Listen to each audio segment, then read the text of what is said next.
عليكم ورحمة الله وبركاته وشانل تقوى سوماليا شانل قيبتي برنامج كدينيga ahay oo labaad iyo Ramadaan ki labaad Ramadaan mubaarak channelka subscribe like share samee commentigana hoos ku reeb bismillaahir rahmaanir rahiim السلام عليكم ورحمة الله وبركاته كسودو هذا channel كينا تقوى سوماليا channel maanta iyo video cusub haduu ilaahay yiraaho video abaradoon insha Allah taala xaasaska nabiga xaaska mid إن شاء الله تعالى waxaa baran doonaa Zaynab bint Khuzayma radiyallahu anha magaceedu waxaa lahaa هي Zaynab bint Khuzayma bin Harith bin Abdullah bin Amr al-Hilaliya al-Amiriya waay hooyadeed magaceedu waxaa lahaa Hind bint Awf lahaa bin Harith bin Hamata lahaa walaalaheeda waxaa Fadl oo ahayd bani Abbas bin Abdul Muttalib iyo Lababa oo ahayd Khalid bin Walid iyo walaasheeda hooyadeeda dhashay ميمونة بنت حارث أو أيضا المؤمنين وأنا كسهر لدونا إن شاء الله تعالى زينب رضي الله عنها وحيل جوكت أن بوحا قبي طفيل بن حارث قبي فوفريه فكده ودنا وحي عبيدة بن حارث أو أي أراستي هدنا عبيدة وحكو استشهدي غزوة أو بدر أو شهيد كلنتي كده هدنا وحا قرسل عبد الله بن جحش أو أصغنا أو استشهدي غزوة أحد سيرة زينب بنت خزيمة رضي الله عنها كتب يعني وحياري يربسها لقهايا معلومات إيو تاريخ ذيدا فزينب بنت خزيمة رضي الله عنها وحيئهد يعني قف آخرة بس أجيدو الدنيا لن أجيدن حتى لقب كذا وحالو بحي المساكين لو بحيه سيدي أراملك دادك ناقاح نمانكوضك الانت سيدي وعاونيس المها أقومانك يعني بتحسن يعني إحسان بدني أسمي جرتي رحمة بدني بحي جرتي يعني وحالو بحي حتى المساكين نلاشيدا انت رسولك عليه الصلاة والسلام قورسنين زينب بنت خزيمة رضي الله عنها يعني waxay ahayd naagaha oo ka qayb galeen mowqacad Badr ahayd ama dagaaltamin laakiin dadka soo dhaawaca يعني caawi jirtay dadkii cuntada geey jirtay biyaha u geey jirtay xataa sida horan uu sheegay ninkeeda Abdullah bin Jahash xaq wuxuu ku dhintay qaswad Uhud markuu ninkeeda dhintay Abdullah bin Jahash oo ku dhintay qaswad Uhud aad ugu naxday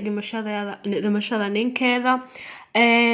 markaasi oo rasuulka calayhi salaatu wasalaam yani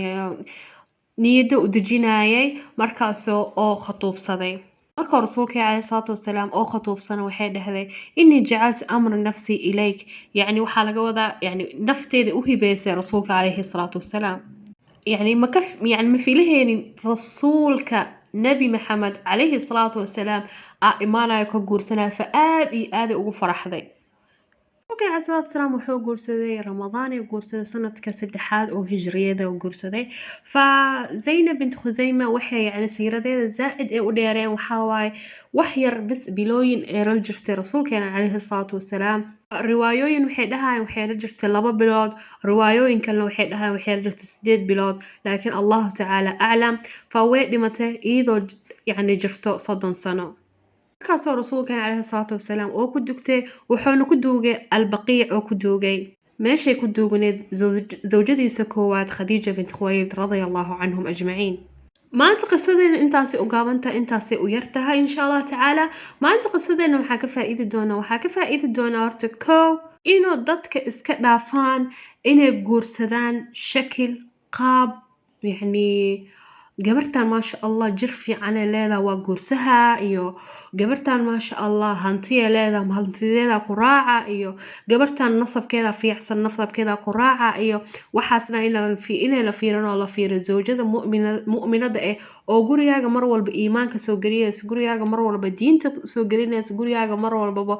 saacado oo ku noolahaysiin farasuulka calayhi salaatu wasalaam wuxuu dhahay man tazawaja almar'a li jamaliha ninka yani qoftii aroosan naag علشان يعني جمال كذا أم قروح ذا أدله الله ومن تزوج لحسبها زاده الله دناءة من تزوجها لمالها أفقره الله فعليك بذات الدين تربت يداك marka diinta islaamka waxay sheegay in nimanka guursadaan naagaha mu'miniinta yani naagha karaacin shakil qaab dhirarkeeda jirkeeda hantideeda waxaasi dhan naag waxaa fiican naagti mu'minad oo adiga xataa hadaa hanuunsanayn مثلا salaada aa ka tagtagaysid oo يعني duhurka hadaa dukatid casirkii duhurka hadaa rabto isku qalleehaysid fa waxaa lagaa rabaa naag kusoo xasuusiya hay waqtiga salaada waa soo bax jamaaca oo dukano soo bax salaada casirka waa jamaaca oo dukano xilliga fajirka oo kugu shubta xataa biyo qabow hadaa kici karin oo biyaha salaada isla dukatiin fa taas camala fiican sidee wadada insha Allah tacaala oo loo wada socdo kheer kugu noqoto insha Allah قصة كلا يعني قصة ما أنت هذا وحا كفائدنا زينب بنت خزيمة وحلو بحي أم المساكين حلو بحي وحلو بحي نحريستين وحلو بحي دتك عاوجرت وحلو بحي يعني نص مقعاسي كنيدا سوحو راعية سيدا إيدا كو تعاملي سمر والبو فهذا أدون كان هذا ميقا أرقنا ضد فيلا دقن أو عمارة إيصر صارا أو بناك دا أسوى بحث قف جدك جيفا أركيسيد فميقا لأركا قف يعني ku mashquulsan adduunyada oo dadka masaakiinta banaanka ku ooman banaanka ku baahan banaanka iyo jidadka jiijiifaha oo ogeen oo asagana villad qabo ku dhex jiro fa mar walba waxa laga rabaa inaad ogaatid jiiraankaaga tobanaad xaalkiisa sidoo yahay jiiraankaaga labaatanaad maanta wax ma cuniye xataa hadaa la joogo wadamaha qurbaha yani gaala kugu dhadhagan fa xataa ma laga rabo gaalada inay maalinkaas u tagtid haday rabaan way ku cunsuriyahayaan haday rabaan waxay ku dhahayaan laakiin waxaa jira wax la dhahayo inaad biil dirsatid inaa oo adoo مثلا waxaa joogtid wadan kale qurbaha joogtid lacag waa haysta qof lacag haysano qurbaha jooga ma jiro inaa dad ilmo kafaala qaadid inaa mar walba $50 qof $50 dad masaakiin jidka jiifo wax weyn u tahay hada habeen hore waxaa fiirsanayna barnaamij oo maskiinkaal ah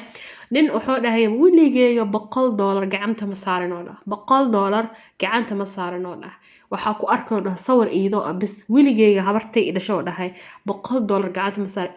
aad ugu ooyay videogaas been ma sheegay liana hada $100 anaka agteen wax ka tahay ma jirto $100 hadda dukaanka inta la tagaa laga soo tagaa wax weyn ka taagteena ma laha $100 hal shaati aragtida ku soo gadahay $200 $300 ku soo gadahay koba yara aragtido market ah wax ku soo gaday $200 fa $100 waxay ka taamale fa fiiri ninkaasi yani sidoo hadda wuxuu dhahay $100 business ku sameysaha anakana kumayaal heysano business sida loo bilaaba waxa dhahayna maya waxa haysataa 50 kun waxa haysataa 100 kun maya mana deeqaysa lacagtan waxa inay noqotaa inay ka badnaataa waay aa lagu sii fikiraa